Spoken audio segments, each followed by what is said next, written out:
fiction, science fiction, horror, fantasy, crime, LGBT, thriller. You have now entered the House of Mystery with your hosts, Eric Shapiro, David North Martino, John Copenhaver, and Al Warren. Heard on 106.5 FM Los Angeles, 102.3 FM Riverside, and 105.0 AM Palm Springs. Welcome back into the House of Mystery. Last show of 2023. And wow. So Mr. David Rose Martino's here to throw the last pitch. Throw the last flower out. Yeah. Dead black now rose. that you brought the rose back. Yeah, Rosie. Rockin' Rosie. I feel like Rudolph the Red-Nosed Reindeer. I got this big zit coming on the end of my nose. There, I could feel it. And it's like, my God, I'm 61. Who gets pimples anymore? Al does. Yeah. And pop it on air. Well, no, it's not come that way. You can just feel it, you know what I mean? Yeah. It's gonna be a big one, so I'm gonna be Rudolph. You see, very festive. Very. And speaking of that, you see in Portland, Oregon, they got the RoboCops, eh? They do? Yeah, they got robots. They got 5 robots. Oh. And they cruise around downtown. They look like R2-D2 kind of. Okay. Thing. And they scroll around, neat. And they're actually filming and watching and listening to everything around them. Oh, so sounds like a dystopia. Yeah, so they're looking for crime and violence and all that stuff like that. But the good side is they give you directions. So you can approach one when it's kind of winging along. You can say, "Excuse me." It'll stop and say, "Yes, ma'am."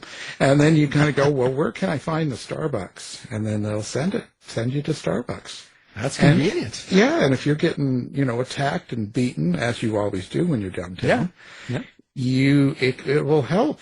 Oh. Yeah, it'll come along and squirt on you and call the police. I thought it knew martial arts. Yeah. See, so it's the beginning of Cybercop, that. Yeah. What was that? RoboCop. Yeah. RoboCop, yeah, those series. Won't be long. It won't be long, Perfect. Yeah. I think the test zone for that, I think they were testing that in a town up in Canada, in North Canada, called Prince George. And because there's so many criminals up there, right? And people, and it's really, really terrible. And speaking of Prince George, we've got their star writer. He's here. He's here now. And he's here to talk about his book coming out here. It's called It Came from the Trees and Other Violent Aberrations. So that kind of sounds in line. So Joel McKay, we're glad you're here. Well, thanks for having me. It's good to be back in the deepest, darkest Prince George, the alleged crime capital of North America.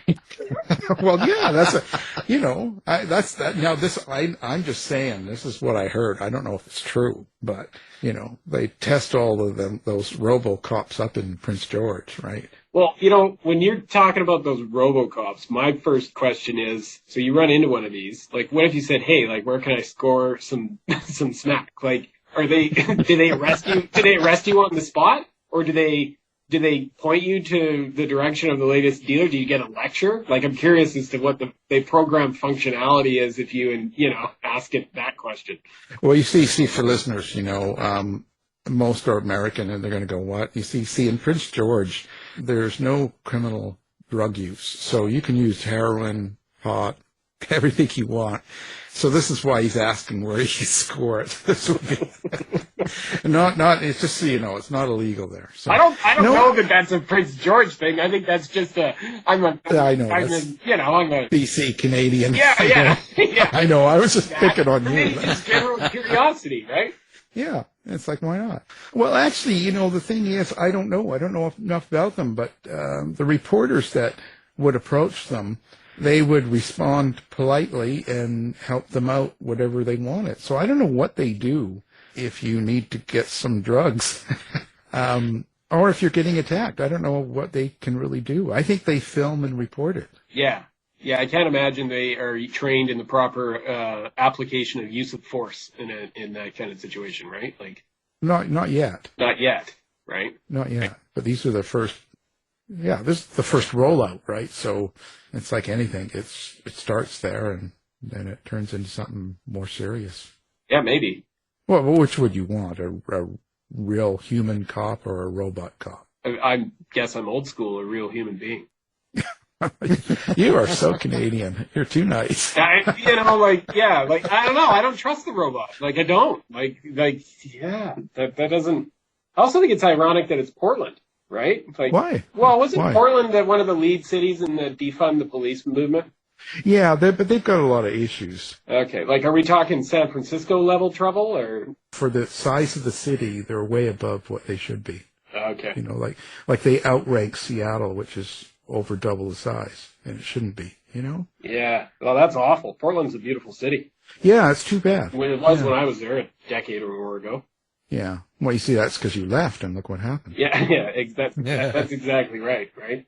You know, they needed the charming Joel to be down there. Some charming Canadian. That's actually Yeah. probably the problem. There's probably too many charming Canadians in Portland, and that's what led to the issues. Yeah, usually is. They're usually the troublemakers. And then they have the gall to say sorry after they cause the trouble. Yeah, I know. Well, you got to be polite, Polite. right? Right? Like, if you're going to screw things up for people, just be like, yeah, I own it. Sorry about that. Sorry, not sorry. Yeah. Carry on. Sorry. Oh, okay. So listen. So why is a sweet, adorable Canadian writing this horror stuff? Like, what's going on? I don't think we are sweet or adorable. I think that's one of the greatest myths about Canadians that was ever perpetrated, and I'm not sure who came up with that, but it's like this whitewashing of Canada. Like, we're not sweet or adorable or particularly kind in my experience, or much different than anybody else. So what's my deal? I like writing monster stories. Always like writing monster stories, so I write monster stories. I don't know that citizenship has a lot to do with it, but perhaps living in middle Canada, because I'm not quite in the north, also has something to do with it. What, because you're isolated? Yeah. I think, like, I live in an area that's the size of, so northern BC is the size of France, and it's got 330,000 people in it, right? So it's, there's lots of towns, but they're all small, and a lot of wilderness and a lot of territory that is, not settled. And so, if you got an imagination, you like monster stories, it's a pretty cool place to be coming up with monster stories. I've got a lot of ground to cover. And so it's not settled. So you guys still ride the horse and buggy and all that. And Yeah. I mean, it's no electricity, no power. I'm right now. I'm on a bicycle pumping the tires just so I can have enough power to do this interview before I go back to thaw out the water so that I can have an ice bath later. That kind of thing. Yeah. Moose antlers get you the one television station. Yeah. Moose antlers covered in tinfoil, and I get access to the CBC, which is, award-winning entertainment. Wow, that's nice. So for my CBC friends, that's just a joke, okay? That's not real. So listen, what is it about you that because this is the last time we had you on, you had written a horror, the Wolf at the Door. Wolf at the Door, right? Yeah. So what's going on with you? Like, where do these ideas come from? Is it because you are where you live, or is it because of the people you're around, or is it just you're insane? Like, what happens? I think it's the latter, to be honest. It's got nothing to do with where I live or the people I'm around. Like, I got a pretty good life. I got nothing to complain about. But I've always loved horror stories, monster stories, like monster movies, right? And I like telling those stories. I find that horror is a interesting gateway to, explore feelings of empathy and dread and terror, of course. And it's what I like to read. So I think, if you're a creator of any type, not claiming to be a good one, but you tend to want to create that which you like, or that which you know. And so for me, it's horror. I love fantasy too, and I was raised on, traditional high fantasy and those stories, and occasionally do a bit of that. But I found at this point in my life, I like writing I like writing scary stories. And what is true, though, I suppose, to the geography is that my stories are largely based in northern BC. So there is an element of place that's attached to these that I draw on that I think gives it a unique aspect, right? The same way that you see New England often featured in horror, but I think northern British Columbia or British Columbia generally is a far better setting in some ways for that genre. So it's a horrific place.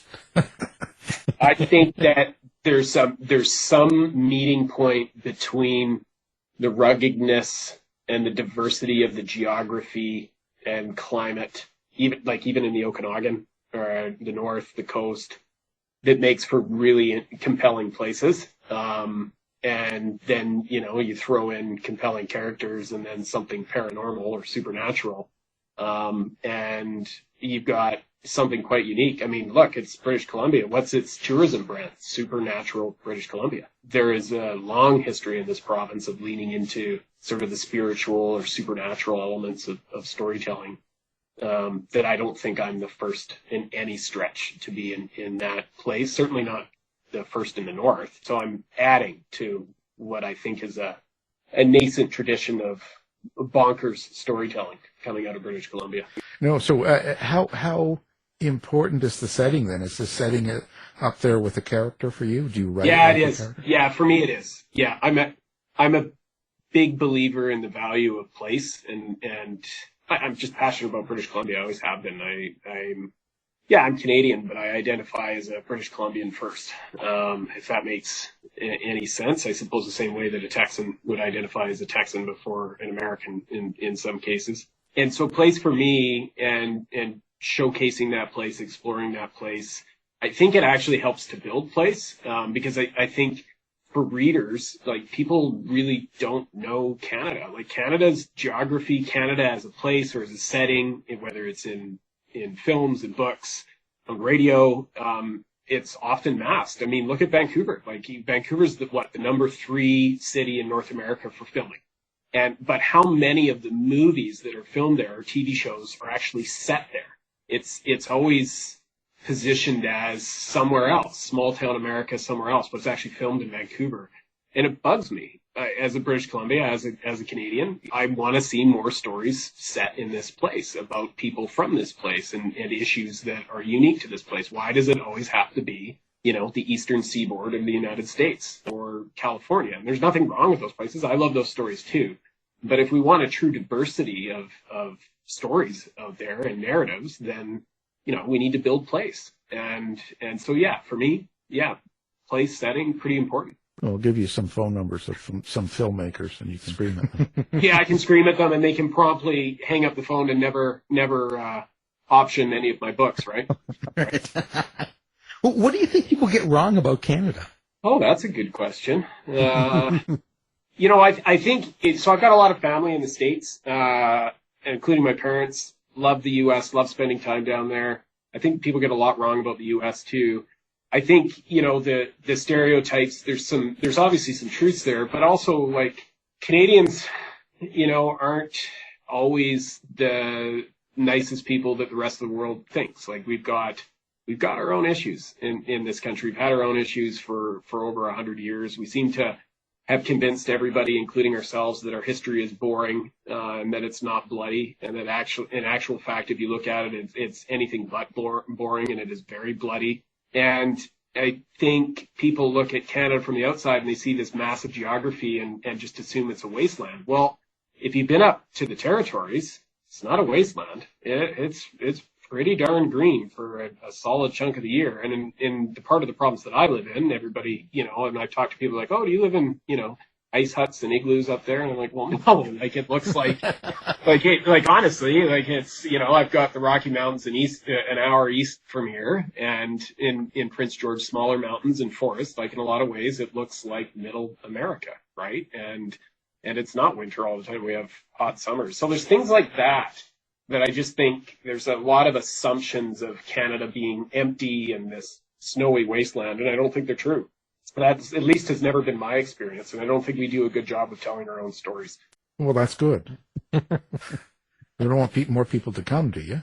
Well, that's an interesting question, isn't it? Do we, and I struggled with that because, like, I mean, Prince George is obviously a lot smaller than Kelowna, but it's a good size, and like, I love living here. I don't plan on ever leaving, and you know, in some ways, it would be nice if it got bigger and we had more people here, because you get more services and stuff like that. But also, like, I don't want it to get massive, because then you lose, or you risk losing that feeling of it still being a small town in a mid-sized city, which it has.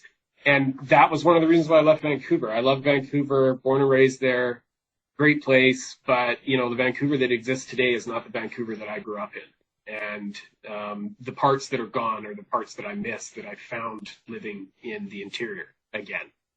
So yeah, it's a weird balance. And of course, my day job is trying to get this place to grow and develop.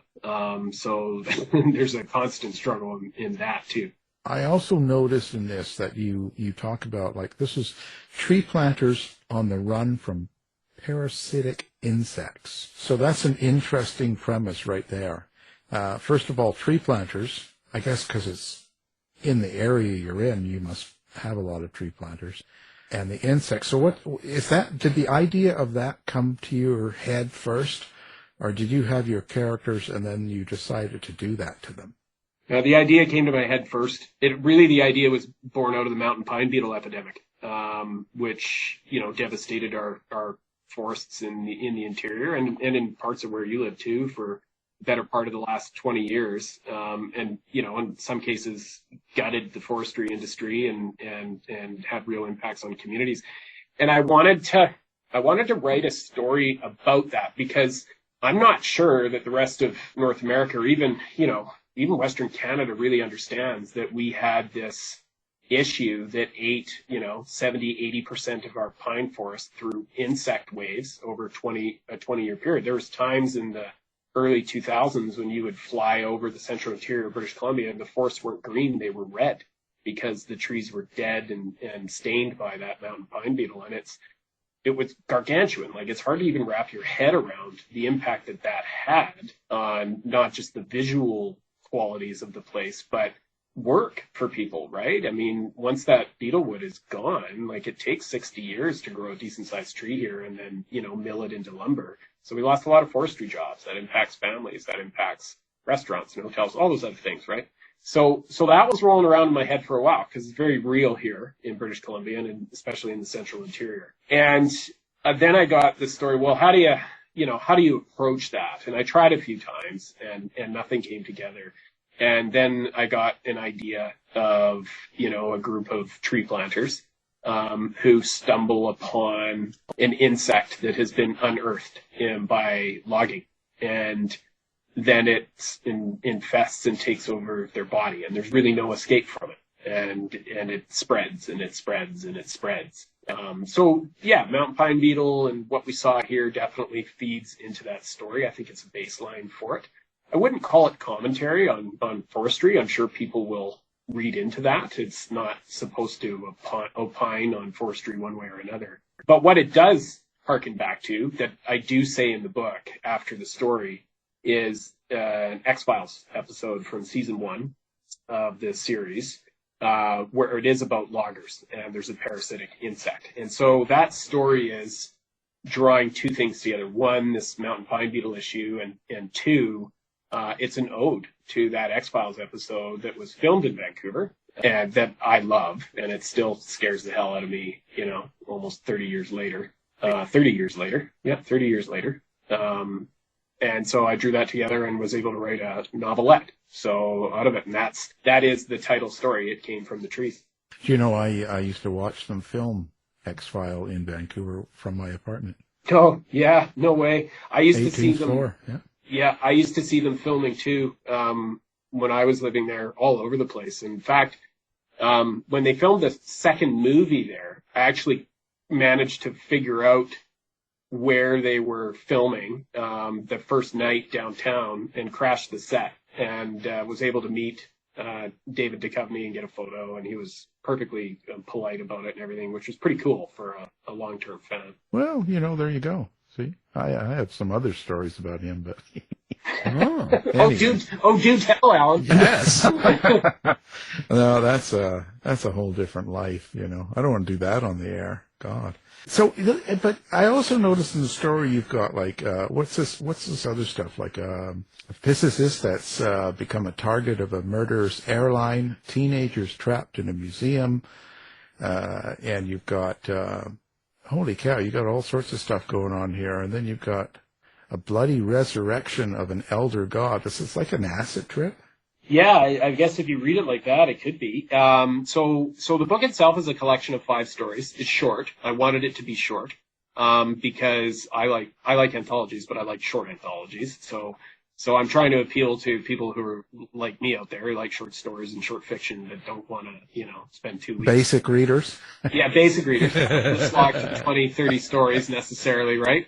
So, and the stories are very different. 3 of them are horror. 1 is science fiction thriller. 1 was sort of grimdark fantasy. The common theme between them is dread as a theme.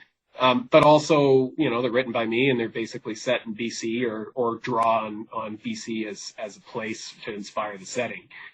So yeah, they're all very different. That was kind of the idea too. Like I didn't want to put together stories that were all very similar. I actually wanted to play with that a bit and have stuff that was very different, a sampling of different types of stories and settings and almost genres to some extent. And then there's commentary in there after every story. That's something I really enjoy as a reader, when I get a short little view into the writer's head, or what they were thinking about, or issues that they were going through. So yeah, the first story is the one about the Beatles. We talked about that. Second story is a bit of a play on sort of economics and the idea.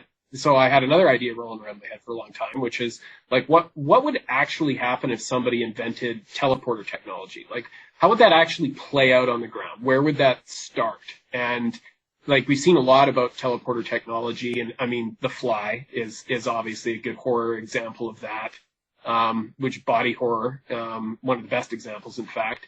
And then, of course, Star Trek and what it enables. And I was interested in the economic question, which is, what would happen if that technology, like who loses if that technology suddenly comes into place? Well, the immediate answer is airlines. And then the question is, well, to what extent would the airlines go to shut that down? And so that was the genesis of the story. So you've got 2 physicists who've invented teleporter technology. They're ready to unveil it to the world. And you've got an airline that's hired somebody to stop them. And how does that play out? And it's based here in Prince George and out of research out of our university here in northern BC. And so again, you're seeing place pop up in that way, but and economics from my day job, but thriller in the sense that you have this airline bureaucrat that's hunting down this physicist, which is absurd in and of itself, to try and shut down this technology. And I do suppose I am taken a poke at the Canadian Airlines, which I'm not sure that anybody in this country is a particular fan of anyway. So I think I'm on fairly safe ground there to poke at them. Right. Are you thinking about how you write your violence then, or is it more suspense without a lot of violence? In that story, it's suspense without a lot of violence. The body count, without giving away the story, the body count in that story is higher than any of the other stories in there. So I thought, it kind of fits that way, but I think it fits more on the theme of dread.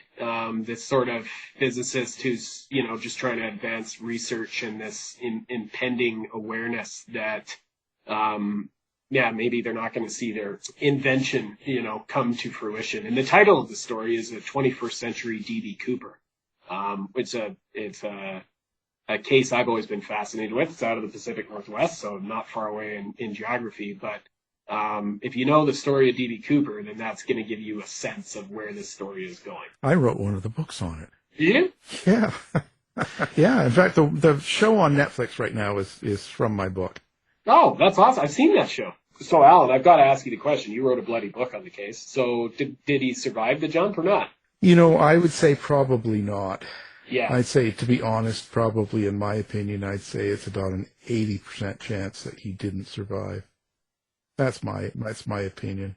And I don't think anybody that's named throughout the book and throughout any of the people I talked to was involved, I don't think any of them were the right character. I think it's just all, there's too many people jump to assumptions by how they feel about someone. Yeah. Yeah, that's a good that point. carries it through. And that shouldn't be what carries it through. You should look at it with no feeling and just do evidence-based and kind of go with things and then put it together. I mean, you can judge their character and how you feel. You might go, oh, this guy's creepy and he's deceiving and he's got all these things. But, you know, you need to have more evidence. That's all. I'm with you on that. I kind of, like, I love the story, and I think all of us love the romance of this guy actually got away with it. But I think it's the romance that fuels the conspiracy on that front, because I kind of arrived at the same conclusion as you. Like, being from the Northwest, the Canadian side of the border, like jumping out of a plane at that time of year into the rain and the wind and then landing in, you know, a cedar hemlock forest, like, good luck surviving that. Like, I don't see, like, even if you survive the trees, I don't see how you'd survive on the land. And so to me, I'm with you. Like, it looks to me like, yeah, 90% he didn't make it. And so then why are we spending all this time on a 10 to 20% chance that he actually did? And the that illusion, to me is right? The romance, right? People are interested in the story, and that's fine. That's, hey, I create stories. I think that's great, right? But yeah, it's the myth. It's the illusion. Everything becomes romantic over time. It doesn't matter what it was, you know, everything that we have so many ideas of how far it goes. And it's not quite as it seems, you know, especially at the time. Do you ever think about the reader then when you put these stories together, like when they're rolling around in your head and you kind of got things going on? You probably have more than just the stories you wrote for this book. You probably have other ones that come to your mind. Is it your thought of what the reader will think of a story that decides what's going to go in a book or not? Not really. I think when I'm envisioning the reader, it's only to the extent of how do I get them to turn the page? How am I engineering that? Because I like writing page turners, right? Like it is basic fiction. Like, honestly, that is what I'm writing. And so I find it, like, because I've seen this over the years where people are like, well, you got to write for audience. You got to write for audience of what your audience wants. And it's like, yeah, okay, I kind of get that. But like, that's such a nebulous term. Like, what the hell does that mean? Like, what audience? Who? Like, everybody likes different things. Like, how do it feels to me like you could spend a lifetime trying to understand your audience, and then write something that's engineered for them, but you don't really know them. You've never met them. Especially when you're starting out, you don't have an audience yet, because your particular style as a writer is not actually out there yet. So unless you're mimicking somebody else's style and therefore trying to appeal to their audience, I think you're reverse engineering it at your own expense. And so the thing that made sense to me, and perhaps just because I'm not smart enough to figure out the audience question, and I don't want to take anything away from anybody that has found success approaching it that way. It's art. Everybody's got their own approach. But for me, I write for me. I assume I'm the audience. What kind of stories do I want to read? And I'm kind of making also an assumption there that there's more than one of me out there, or people like me that want to read these kinds of stories. And so that's what I'm appealing to. And so back to the point, the only real thing that I'm engineering is like, okay, how do I make it, like, pacing, right? Pacing, tempo, consistency, rationalization. Does that actually make sense? Like, if I get into a complex plot, I do go back and look and say, okay, well, like, what were other ways to solve this so that there's not some plot hole in there that's obvious to everybody else, that then takes them out of the story? Because the last thing that I want to happen, whether it's me or a reader who's looking at that story, is I want them engrossed. I want them to feel like they're not here anymore. They've been transported somewhere else, or they've forgotten where they are. They're so engrossed in the story. That escapism factor for me is big. That's how I fell in love with reading and storytelling. And so that's what I'm trying to achieve. And again, I'm not claiming that I've done that in any place, but that is what I'm striving for. Right. Well, I wouldn't necessarily I don't think you should really write for people anyway. I think that it leads you somewhere that isn't you. Same as like you get reviews or, from your last book, if you get people that say something, oh, I like this, and you kind of go, wow, people like this. And so you go that way. You know what I mean? It's kind of that direction. I think that's kind of a bad thing, personally. Yeah, I think you're right. That's kind of what I've come around to on this. It's funny because when I was a journalist, you write all the time. You're publishing stories every day, and they're out there, and conceivably there's, people reading them, sometimes a lot of people, depending on the nature of the story. And you don't give a shit. Oh my. What anybody, says or thinks about your story. You develop a pretty thick skin, because you just assume no one likes your story because they're all controversial, right? You're not sharing good news. That's kind of not the point. And yet, when I got into fiction, is there ever a tendency to pay attention to reviews, and Goodreads comments? And you're right, that can be pretty toxic pretty quick, if for no other reason than, to your point, people say, 3 or 4 people say, oh, I really like what Joel did in this part of the book. And you're like, oh, okay, well, I'll lean into that in my next book. Well, that might not be the right decision, right? Now you're almost editorializing your own exactly creative process, right? I think it takes you off the focus. This is I get a lot of noise and a lot of comments, and the further I go, the more I get away from them, the better it is, because then I'm more to myself in doing what I do. And you gotta keep that way, I think. Otherwise you'll start reacting and doing things in a reaction, and I don't know if that's really the best. Yeah, I think that's really sound advice, actually. And if you find someone that gives you a really bad review, you just hunt them down and take them out. Right? You get some bad insect and put it in their house. Yeah, I saw something going around on the interwebs the other day of an author who had been posting under false names 1-star Goodreads reviews of their competitor. I guess what they saw as their competitor authors, and then they got found out and they got dropped and everything. And, that's a really sad story because, no one's winning. The author in there is not winning. The people that they were impacted is not winning. Obviously, the publisher's not winning. And you just wonder about the psychology behind that.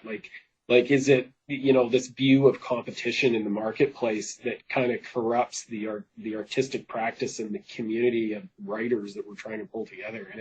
And I know a lot of people found it bothersome. I found it maybe not so bothersome so much as just intellectually compelling. What led to that? Because that person, when they were doing it, I'm sure fully rationalized why they were doing it. Yeah, I see. I can understand the passion of the person writing something, but to do it to try and take out a competition or another writer, I think that there's so much room. Even though it's the world of overpublishing right now with Amazon, but I think that there's so much room. If you write something good, it really has no effect on the other person. You know what I'm saying?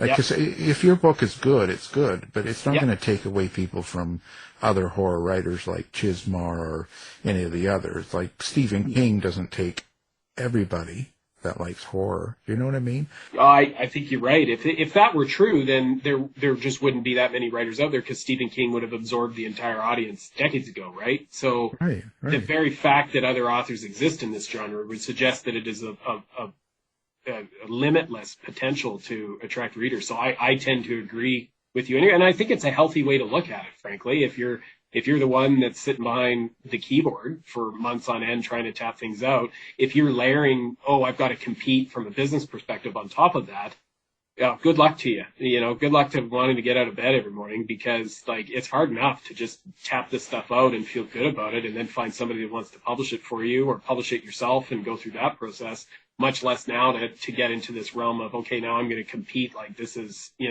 a business in and of itself. I think, that's the wrong path. Oh, and then you got, Joe Blow down the road gives you a 1-star, and then you're like, wow, and you get devastated and stuff. So it's not, I don't think it's healthy to get into any of that stuff. But, I look at the overall views. If I'm on one of those places like Goodreads, and if it's overall, there's 1,000 reviews and it's a 4-star, geez, that's better than I put myself at. Yep, I would agree. Yeah, I give myself a 3. Wow, I'm doing better than I give myself. So there you go. Totally. Yeah, I think that's how I look at it too. I use it as maybe an indicator of what a general population thought of things, but it also won't stop me if I come across something that I think is really cool from an author. It doesn't have a lot of reviews, maybe only a couple of dozen, but it just really speaks to me. Then I'll read it. And you know what? I'm usually pretty pleasantly surprised. Not always, but more than once, I picked up something that was had no reviews, and I was like, oh, actually, that was pretty darn good. Well, so much of it's placing, right, and marketing, and who's behind them, and if they can get it, distribute it, and stuff like that. I mean, McDonald's is the #1 burger seller, and my God, that's far from the best, right? Yeah, that's a good point. Yeah, absolutely. Yeah. Right, but it's about the availability, the distribution, the marketing. It's all of it at once. Convenience, more than quality, let's say. So so we have to look at it that way. If you're a small person doing something without a whole lot of support behind you, it's more about just doing a good story and getting it out there the best you can. And you can't really compete with the big names. Like right now, Stephen King puts out a book the same time you do. Of course, he's going to outsell because he's going to be in every store with posters up, and everybody will be pushing him. Yeah. And, and you're lucky if you're somewhere in the back. You know what I mean? Oh, totally. Yeah. So, yeah. And I don't, for me personally, he's in another galaxy. But he's my favorite author. And I make no bones about that. I love his work. And, I'm thankful that there is a Stephen King out there that has commanded that audience for this genre, because that has opened so many doors for everybody else who's in this space that likes to write scary stories and normalize them. And I'm not sure before, with the exception of your H.P. Lovecrafts and your Edgar Allan Poes and that kind of thing, before King and Peter Straub and a few others, that this was a normalized genre to read in, and it is now. And I think that paves the way. And for me, I want to sell books and I want to have readers, and hopefully those people like my work, but it's a long game. I'm going to be doing this anyway. So I'm going to keep getting work out there, and, over time it's a marathon. Hopefully I'll gain some readers, and like any marathon, hopefully you post better times over time. Right. Yeah. And you never know. And some things hit years after I've done something, and 6 years later, all of a sudden it's really selling, and you're like, why?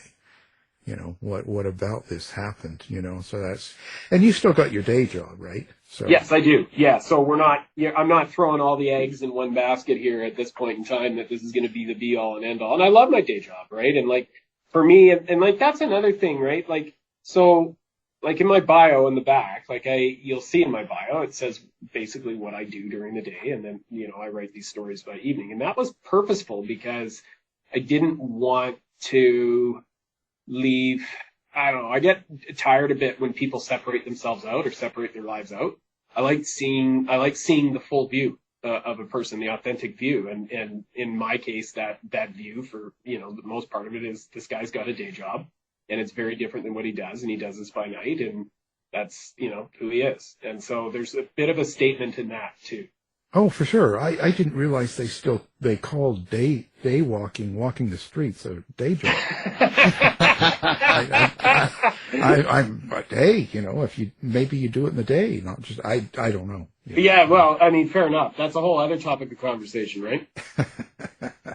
No, so your characters, because they come along after your idea, how do you perceive your character? How does that work for you, writing a character? I try to I get the place, the idea. Sometimes I'll lead with a character, but really what I'm trying to do is create somebody who's got some strengths and then an equal amount of flaws. And I'm going to throw them into a situation that those are going to pop out simultaneously or in tandem with one another through that story. Because I think that's a good reflection of how we all are. B, I think it's compelling, and if done correctly, people will continue to turn the page and maybe see shades of themselves or people they know in that character. And And I think it actually makes for more interesting stories and more interesting outcomes. Like if you have a person who just makes the right decision all the time and is well rationalized and even toned, that's not very interesting. Or it's hard to make it interesting, I suppose. And so I will, if I don't lead with a character or an idea, then I will create and throw the types of people into the situation I've created who maybe aren't going to be the best at handling that situation, or maybe have some key flaws that are going to lead them down a road that makes this far more compelling. And I think that's where the drama or the thrill comes through. And that's true of life, right? Like anytime, you see something in life where people aren't getting along, or they've made a decision, it's because, some emotion has led them to something, or some, emptiness inside them, or issue they're struggling with, ego, whatever it might be. And that leads them to make a decision that makes the story that much more interesting and compelling. And I think people get interested in that, get caught up in that. So that's kind of how I typically approach it. So I create them from scratch that way. I don't borrow from people I know, but I certainly do. Like I think most writers, like I'm a keenly interested in observer of people. I love people watching. So I'll take different characteristics and things of people that, some of them are minutia, some of them are more significant, and then mash them together into a human, and then put them in a situation and see what happens. Yeah. Well, how do you create the dialogue for your characters? Can you hear them? Do you have an inner monologue? Is that how you do it? Yeah, I can hear them. Yeah, I can hear them different. So in It Came from the Trees, you've got an old school kind of bully in there. You've got a kid who's really unsure of himself and doesn't want to be there. You've got his sister who's, quiet but pretty rock solid, and then the leader of a group, of the group, who's another strong female character.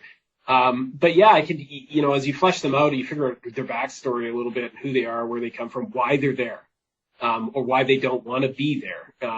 Answering just those questions helps out. Sometimes it's the old who are they, who were they, who are they, who do they want to be? And if you write out those three questions and you answer them with some general themes, you got some pretty compelling information there that can help you create any type of person, because everybody wants to be something, but that's not exactly who they are. And so you can watch them in that struggle, or you can watch them reflect on who they were versus who they are now and where they're trying to get as a person, and then throw them into the story. And from a dialogue perspective, it really helps now, because the things they say are reflections of those inner issues they're struggling with, or are supposed to be anyway. Dialogue for me is the most fun to write.